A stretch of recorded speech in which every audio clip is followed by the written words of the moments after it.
gak mudah seorang anak generasi Z bisa punya mimpi sebesar ini. Dan dia punya follower sudah 1,4 4M. Musik tuh aduh enak banget, it's my passion. Di situ aku bilang ke papi, "Pi, aku pengen deh jadi penyanyi." Usia berapa waktu itu? Waktu itu berapa 8 ya? tahun. 8 tahun. Clary sudah mikir nggak saya harus sukses di situ? Papi bilang gak segampang itu jadi penyanyi, kamu harus profesional, datang harus tepat waktu. Aku bilang iya, aku bisa gitu. Aku Wah. gampangnya ngomong aku bisa, Ini tapi nih, beneran bisa. Ini nih yang dulu saya sampai wah ini kasarannya nih anak mau belum tahu nih dia pikir enaknya dong langsung saya kerjain bro dulu. Oh, dikerjain Saya awalnya? kerjain dulu. Oh, dites dulu ya? Bukan sebenarnya dulu saya mau gagalkan dulu Nyebelin emangnya. Jangan lupa tekan tombol like, subscribe, dan bunyikan loncengnya jika kalian penasaran dengan apa lanjutan dari kisah Agent Z dan Agent M. Selamat datang di Soegi Mitra Emily Yongryu Agent. Dan hari ini kita melakukan podcast yang pertama. Kalau biasanya mungkin filmnya nggak kelihatan podcast, tapi hari ini podcast dan bintang tamunya menarik sekali. Karena kita mengundang bintang tamu yang nggak biasa diundang. Kenapa? Karena generasi yang kadang orang bilang masa bisa diajak podcast. Generasi Z. Biasanya kan generasi X, generasi Y. Ini generasi Z. Dan yang cukup menarik bintang tamunya nggak nanggung-nanggung. Langsung saja. Ini dia Clarice. Yeay. Dan papanya langsung. Andrew didatangkan dari rumahnya langsung ya. Enggak dari Antartika bukan. Terima kasih sudah datang ke tempat ini. Dan kita akan berbagi ya ke para penonton hari ini. Jadi kalau di sini kenapa saya tertarik sekali mengundang Clarice, karena menurut saya gak mudah seorang anak generasi Z bisa punya mimpi sebesar ini dan dia bisa konsisten bahkan sampai benar-benar enjoy di setiap postingannya bahwa memang hidupnya sangat bahagia. Nah, ini perlu diulas nih. Kadang kan kalau anak punya mimpi kan banyak orang tua yang melarang ataupun orang tua juga kurang nangkap bagaimana untuk bisa mendukung mimpi anaknya. Betul. Mungkin dari Bro Andrew bisa cerita asal usulnya gimana? Saya sebenarnya malah sangat tertarik dengan tadi statement Bro tadi mengatakan banyak orang tua yang gimana tadi ngomongnya coba diulang. Diulang nih kadang supaya nggak salah. jangan sampai saya salah nangkep nih. Jadi apa nih? kayaknya harus diri. Karena saya mau ngelempar bola nih. Tapi mau nangkep dulu apa yang dimaksud tadi Enggak dengan gini, ini. karena kadang banyak orang tua nggak bisa tanggap dengan tentang anak punya skill, bakat, dan mereka lebih condong memaksakan kehendaknya kan. Betul sekali. Nah, ini yang saya pengen tanggapi sebagai awal mungkin dari pembicaraan kita kali ini gini. Saya melihat memang besar sekali generation gap ya antara orang tua dengan generasi Z sekarang ini. Kenapa? Karena kebetulan saya pernah sekolah di luar negeri. Saya ingat banget waktu saya di high school, teman-teman saya waktu itu cita-citanya sudah bermacam-macam. Saya mau jadi pemain football, saya mau jadi dancer, saya mau jadi penyanyi, saya mau jadi lain-lain. Sementara saya ingat banget kalau teman-teman saya di Indonesia cita-citanya pasti cuman saya mau jadi dokter, saya mau jadi insinyur dan seputar-putar itu. Nah, saya melihat fenomena sekarang ini sudah terjadi perubahan yang mungkin ini yang saya lihat berapa puluh tahun lalu itu baru sampai ke Indonesia sekarang, bahwa anak-anak sekarang seperti Clarice dan teman-temannya cita-citanya sudah bukan lagi pengen jadi insinyur dokter, tapi menjadi seorang penyanyi, ada yang menjadi seorang bintang film, ada yang pengen jadi selebgram, YouTuber. Jadi sudah sangat bervariasi. Dan kebetulan hal ini saya sempat obrolin kemarin dengan beberapa teman. Kemarin salah satu itu Pak Rudi Ramawi yang bekas bos dari YouTube, dia bos Google Indonesia waktu itu. Kebetulan juga teman sekolah. Dan juga sempat ngobrol juga dengan teman saya Pak Thomas Lembong yang sempat menjadi Menteri Perdagangan di sebelumnya ini ya kan, terus kemarin berubah menjadi BKPM. Tapi sebelum itu kita waktu itu ngobrolnya beberapa tahun lalu. Jadi gini, kebetulan dia nanya sama saya, "Bro, anak lu jadi apa?" Oh, dia kebetulan nggak ngikutin kan, mungkin kita udah lama nggak ketemu. Anak saya yang satu jadi penyanyi gitu, bilang. Oh ya, terus yang lain ada berapa anaknya? 3, saya bilang kan. Saya punya 2 anak lagi, yang satu jadi sekolah animasi ya, aku bilang itu. Yang satu dia pilih bisnis. Aku bilang, oh saya tertarik itu, bener itu bro. Oh, kenapa kata tertarik benernya? Itu bener, karena sekarang kalau kita orang tua memaksakan kehendak, sebagaimana mungkin banyak terjadi di era-era kita sebelumnya kan selalu orang tua kita, kamu tuh jadi yang bener ya kalau sekolah nanti jadi dokter, nanti terusin papi, kamu jadi ini, jadi insinyur, nanti terusin ini si om punya bangunan atau apa, selalu kebanyakan seperti itu. Anak-anak zaman sekarang sudah nggak bisa dibegituin dan mereka mengingatkan saya, bener tuh anakmu bro, pasti kan sampai milih animasi, nggak mungkin kamu yang maksain kan? Ya enggak, dia sendiri yang punya pemikiran gitu. Dia juga mau jadi penyanyi, bukan saya yang maksain, saya nggak pernah loh. Walaupun background saya seorang produser musik, sudah 20 tahun, tapi saya tidak pernah memaksakan dia untuk menjadi penyanyi. Nggak pernah, malah nggak pernah kepikir, nggak pernah mimpi sekalipun dia nggak pernah. Benar? Iya benar. Wah. Nah, jadi kita nih sebenarnya harus mulai merubah mindset. Kita sebagai orang tua, jangan lagi mempergunakan paradigma lama yang selalu memaksakan kehendak. Itu menurut saya sebuah kesalahan besar dari generasi masa lalu. Saya juga salah satu korban yang sempat menentang tapi untungnya berhasil gitulah. Nah, jadi orang tua zaman dulu itu kan selalu bilang, udah kamu begini aja, kamu begitu aja, nanti terusin papi, nanti terusin si om, nanti terusin ini, sudah diaturin semua seakan-akan. Memang maksudnya mungkin baik, tapi kita tuh harus melihat bahwa mata pencarian seperti dokter, insinyur itu sekarang sudah oversaturated kalau menurut saya. Dan itu kemarin Thomas Lembong, teman saya juga mengatakan demikian. Itu sudah oversaturated banget, sudah terlalu banyak. Sedangkan sekarang itu banyak sekali mata pencarian baru yang sangat prospektif dan masih sangat sangat prospek untuk digarap gitu loh. Contoh kayak ya mungkin dia penyanyi sudah banyak, tapi sekarang bisa juga seorang anak menjadi seorang penulis. Seorang anak menjadi seorang pemain sport itu nggak bisa digampangin loh. Pemain sport sekarang coba. Zaman dulu mungkin kalau kamu bilang anaknya mau sport, mau jadi apa kamu? Dapat berapa kamu? Misalnya jadi cuman anggaplah pemain sepak bola zaman dulu. Sama aja pemain zaman dulu, opa saya korban itu dulu. Harus sampai kawin lari karena dulu opa saya pemusik. Ya, dulu keluarga saya semua menentang. Katanya mak saya dulu, kamu mau kawin sama pemusik mau makan apa? Mau makan ini. Apa rayuan dengan gombalannya dia dengan gitarannya dia nggak bakal hidup kamu katanya. Kalau sekarang beda ya. Oh, sekarang pemusik sudah dapat duit langsung ya. Industrinya beda bro. Sebab zaman itu belum tercipta industri. Sekarang industrinya sudah jelas, solid dan sudah punya udah punya tarif-tarif sendiri. Ya kita bisa lihat dah. Gini aja, saya kasih contoh yang gampang. Seorang Judika sekarang sekali konser kalau dalam kota sudah bisa 100 sampai 120 juta sekali konser, sekali show. Bayangin, itu baru cuma urusan 1 jam. Saya dengar kalau nggak salah saya kebetulan juga pernah pakai Judika karena klien saya waktu itu ada yang dari Brunei minta dipanggilkan Judika untuk kawinan anaknya.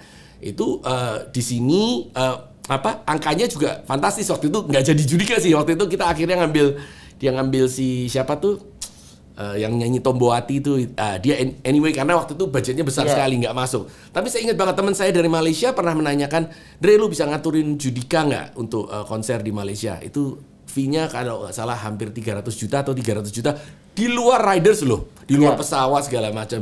Jadi nggak main-main. Jadi zaman sekarang ini seorang penyanyi itu ibaratnya bisa menghasilkan duit sebanyak itu. Tapi yang harus diingat gini, kalau kita lihat memang mimpi itu kan seperti itu. Tapi dari begitu banyak penyanyi yang bisa jadi level ke Judika kan nggak banyak. Nggak banyak, betul. Nah, yang menarik di sini kalau saya lihat, bagaimana seorang Clarice juga nggak muda loh. Oh, dari pasti. begitu banyak anak muda hari ini. Clarice termasuk salah satu yang menonjol karena punya follower sudah 1,4 juta untuk di Instagram ya. Di Likee ada 4,5 M. 4,5 M. Wow. Nah, ini kan kalau kita ngomong yang tadi artis-artis itu kan kebetulan Judika dari generasi yang kita bilang generasi X ya. Kemudian X apa Y ya, antara itulah. Ya, X atau Y. Kalau si Clarice ini kan benar-benar generasi yang masih muda banget. Z. Karena kita bilang Z adalah lahir di tahunnya 95 sampai dari tahun 95 tahun 2000 dia tahun 2006. Itu 2000 ke atas. Oke, berarti 2000 sampai 2015 itu kan sudah di generasi Z-nya ini. Betul. Nah, Clarice ketika masuk ke dunia ini dari kecil, apa yang membuat Clarice ini sampai kepingin banget jadi penyanyi? Ini yang mesti diangkat nih. Oke, jadi waktu itu aku suka temenin papi nge-produce musik bareng temen-temennya gitu kan. Sering main ke studio ya, aku suka main ke studionya papi gitu. Nah terus aku lihat musik tuh aduh enak banget, it's my passion. Terus dan aku ngerasa kayak nyanyi itu passion aku nggak ya. Nah waktu itu aku coba cover. Iya. Nah abis itu aku bilang ke papi, Pi aku pengen deh jadi penyanyi. Usia berapa waktu itu? Waktu itu berapa 8 ya? tahun. 8 tahun. 8 tahun sudah mulai keluar kepinginnya itu ya? Iya, Pingin. kayak aku waktu itu juga suka selain nemenin papi, ketemu teman-teman papi yang ada penyanyi, terus Iya. ada apa namanya? Ya kebanyakan penyanyi semua kali yang Iya lagi sih, rekaman kebanyakan kamu. Dia bisa penyanyi datang semua. di studio nggak ngerecokin bro, halo apa kabar semua. Gitu aja? Iya biasanya dia emang orangnya kan friendly banget. Jadi ketemu siapa aja dulu misalnya waktu itu Dian Pramana Putra, ada Rika Ruslan dia halo kenalin Halo, Tante, gitu, halo tante, gitu. halo Sebentar, om. sebentar. Gitu. Berarti papanya ini punya studio Ya, musik. saya punya studio rekaman kan saya dulu kerja sebagai produser musik untuk Distara. Oh. Gitu. Nah, karena itu aku sering ketemu teman-teman papi yang penyanyi, aku jadi kayak jadi penyanyi tuh keren ya, kayak aku pengen deh jadi penyanyi. Nah terus waktu itu aku beraniin diri aku buat kasih tau ke papi kayak, Pi aku pengen deh jadi penyanyi. Deg-degan takut papi, enggak ah jangan jadi penyanyi, jadi yang lain kayak gitu. Awalnya gitu ya, sempet iya, ya. aku takut papi ngomongnya kayak gitu. Iya. Tapi aku pikir ya udahlah nggak apa-apa kasih tau aja gitu Terus, kan. waktu Siapa kasih tahu? terus papi bilang kayak kamu yakin karena jadi penyanyi nggak segampang yang kamu Nah, itu pikir. tadi kan nggak semua bisa jadi Judika kan. Betul. Iya benar. Nah, waktu usia 8 tahun memutuskan mau jadi penyanyi. Clary sudah mikir nggak, saya harus sukses di situ? Waktu itu aku baru mikirnya tuh kayak aku pengen deh jadi penyanyi gitu. Jadi belum mikir jauh. Nah Oke. terus papi bilang gak segampang itu jadi penyanyi. Kamu harus profesional, dateng harus tepat waktu. Terus Nah, aku harus ngafalin lagu. yang Itu kayak sebenarnya gini. dulu langsung saya sikat itu bro. Iya. Maksudnya dalam kata sikatnya dulu saya menganggap dia anak kecil yang Iya, hanya iya. melihat penyanyi enak ya bisa nyanyi di Nah, TV, itu dia. dapat duit mungkin dia pikirannya Iya. kan sejauh itu. Kan orang sejauh ini kan selalu melihat penyanyi itu kan dari sisi enaknya, dari sisi Yes, glamornya, itu wow dia. terkenal, banyak follower, masuk TV dan segala macem. Pernah mikirin nggak perjuangannya kayak apa? Dia kan dulu sebagai anak 8 tahun, saya yakin nggak pernah ngepikir kan sejauh itu. Ini yang dulu saya sampai, wah ini. Tapi bagus tadi, karena tadi saya lihat Bu Andrew langsung bilang, ngingetin semua kan, kamu siap nggak disiplin? Betul. Kamu siap nggak untuk Betul. berjuang? Bener ya, Clarice? Iya benar. Clarice terus bilang iya gitu. Aku bilang iya, aku bisa gitu. Aku Wah. gampangnya ngomong aku bisa, Ini tapi nih. beneran bisa. Ini nih yang dulu saya actually dulu saya sampai wah ini kasarannya nih anak mau belum tahu nih mau dia pikir enaknya dong langsung saya kerjain bro dulu. Oh, dikerjain Saya awalnya? kerjain dulu. Oh, dites dulu ya? Bukan sebenarnya dulu saya mau gagalkan dulu sebenarnya. Nyebelin emang.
Siapa yang nyuruh lu bongkar kasus korupsi PT Maju Mundur?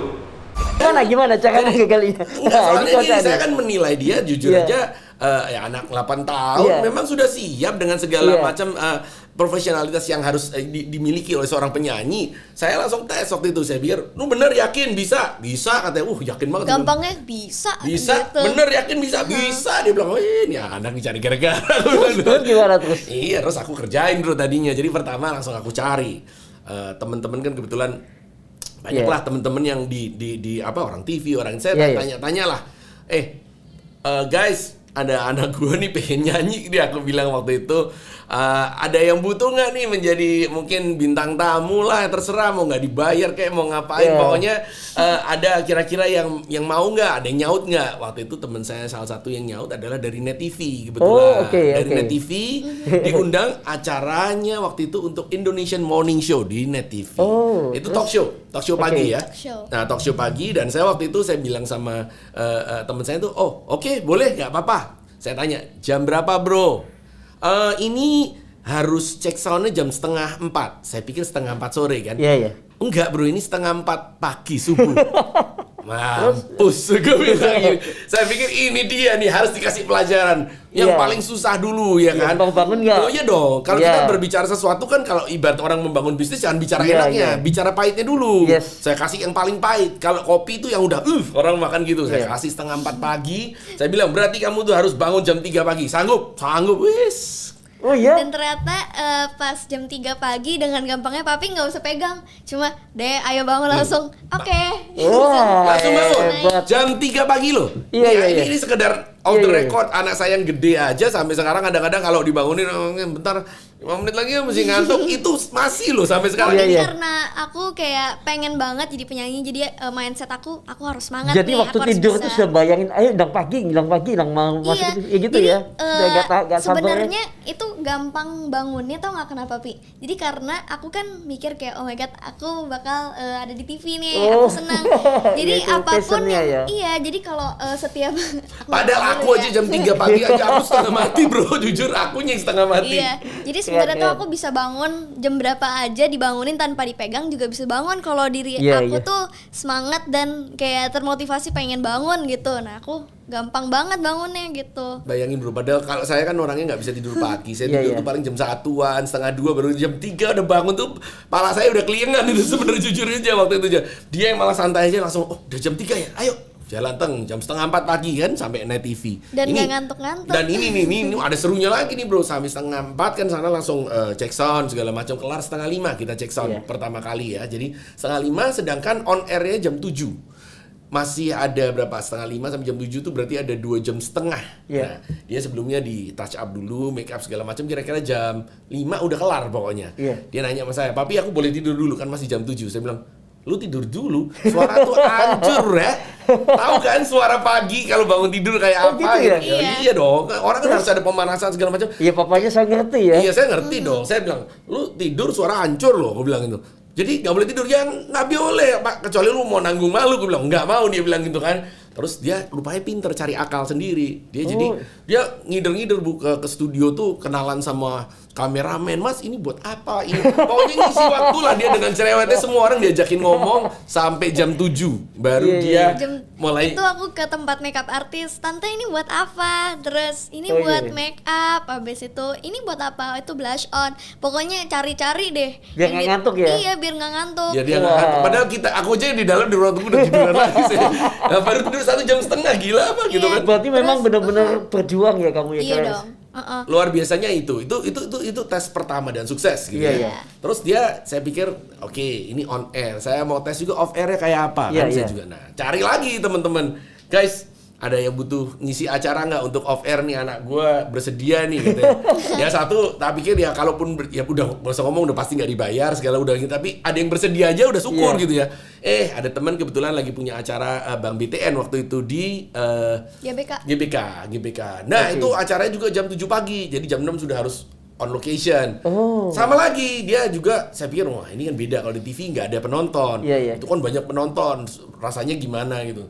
Dia nongol dan dengan tenang, dengan perform lagunya sendiri waktu itu ya, dekat di hati. Dekat di hati. Enggak, sahabat selamanya waktu itu kamu. Sahabat selamanya sama dekat di hati. Mungkin dah itu. Pokoknya 2 lagu dengan santai, dia tidak punya demam panggung, tidak punya gitu, bingung kan? Iya, aku juga bingung. Kok aku nggak deg-degan gitu. Nyaman aja kamu lihat segitu banyak orang. Nyaman, malah aku seneng.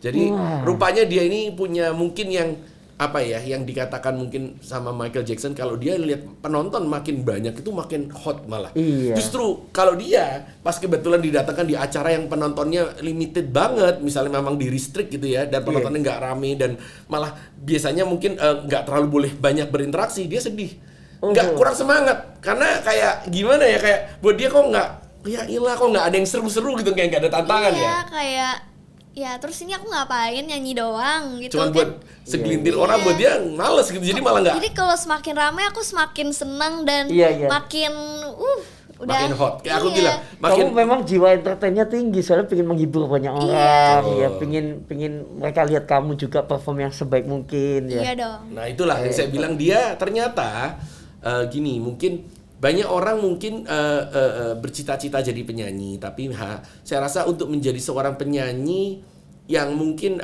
cukup sukses gitu ya atau berhasil, itu harus ada jiwa entertainment yang tinggi. Karena satu, menjadi penyanyi itu it's not just about singing. Nyanyi itu di Indonesia ya. Nih saya kasih bedanya Indonesia dengan luar negeri. Kalau di luar negeri itu penonton lebih yang nyanyi wah gitu, kayak wah gila ya bro, keren ya. Di Indonesia tuh bukan gitu. Yang dicari itu lebih kayak wah seru ya gitu. Nah, katanya beda. Wah keren ya nyanyinya, sama di sini tuh wah seru ya. Beda.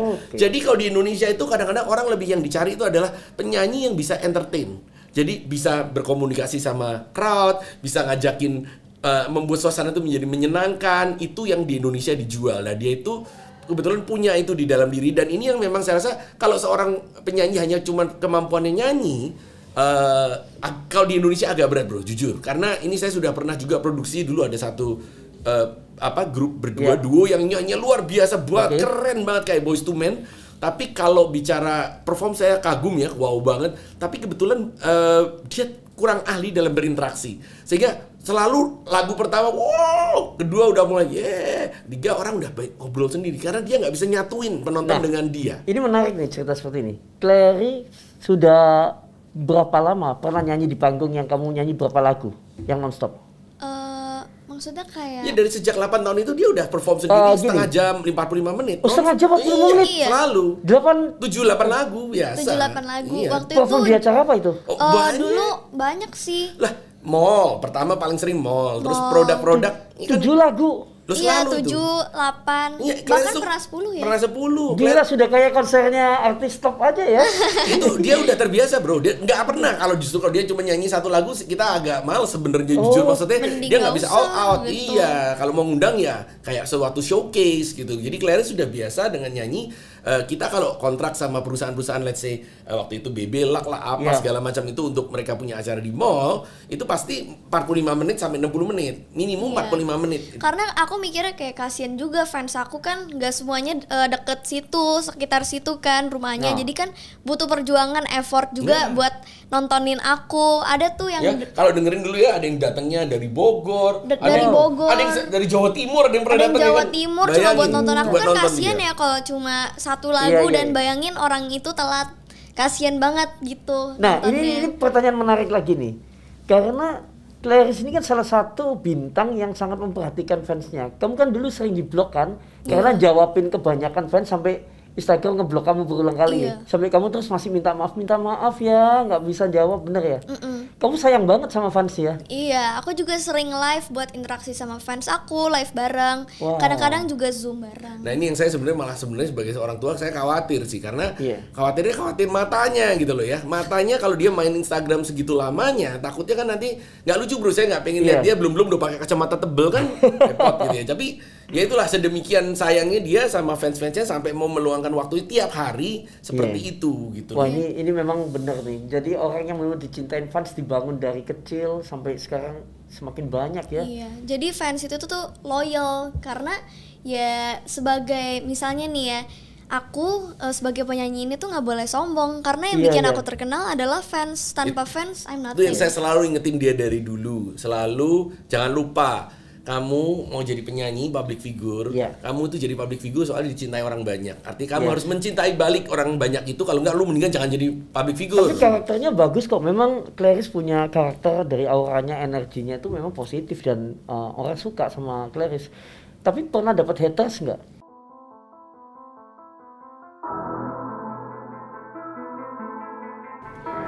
Agent Z, Hey, kita punya masalah yang kalau bisa dibilang ini harus kita tanggulangi segera. Era digital saat ini sudah semakin berkembang.